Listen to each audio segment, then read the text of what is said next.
उसको bail bond को उसकी उसके हिसाब से जज उसका फैसला करता है करके इसको जैसे 25,000 का मुचलका है या 50,000 का है या कोई गाड़ी से अपना किसी की ज़मानत देते हैं या क्या कहते हैं कोई किसी और के द्वारा उसकी ज़मानत देते हैं तो वो उसको कानूनी रूप से उसका ज़मानत का एक अधिकार होता है। तो आपको कानून के बारे में जानकारी देना में का हमारा मेन मकसद होता है।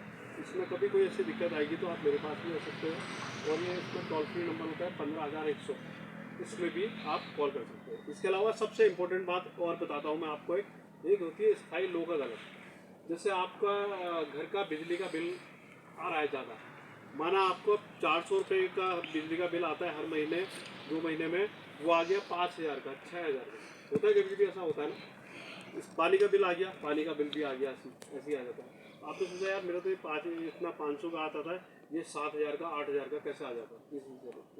सफाई का कर जो ऐसा होता है टाउन एरिया के द्वारा, जैसे नगर पालिका क्षेत्र है तो सफाई का कर होता है, उसमें भी ऐसा होता है कभी भी वो बढ़ा देते हैं करीब 1,000 का या 2,000 का या कितने का ही बढ़ा देते हैं, तो वो सफाई का कर भी मतलब इतना ज़्यादा हो जाता है। इंश्योरेंस का पैसा, आपने कोई इंश्योरेंस का क्लेम लिया, आपने इंश्योरेंस का लिया, इंश्योरेंस लेने के बाद माना आपके 2 लाख की पॉलिसी है, 3 लाख की है, अब जब उसको आप रिन्यू कराने को वहाँ जाते हैं लेने के लिए तो इंश्योरेंस कंपनी आपको परेशान करती है ना, ये हो गया।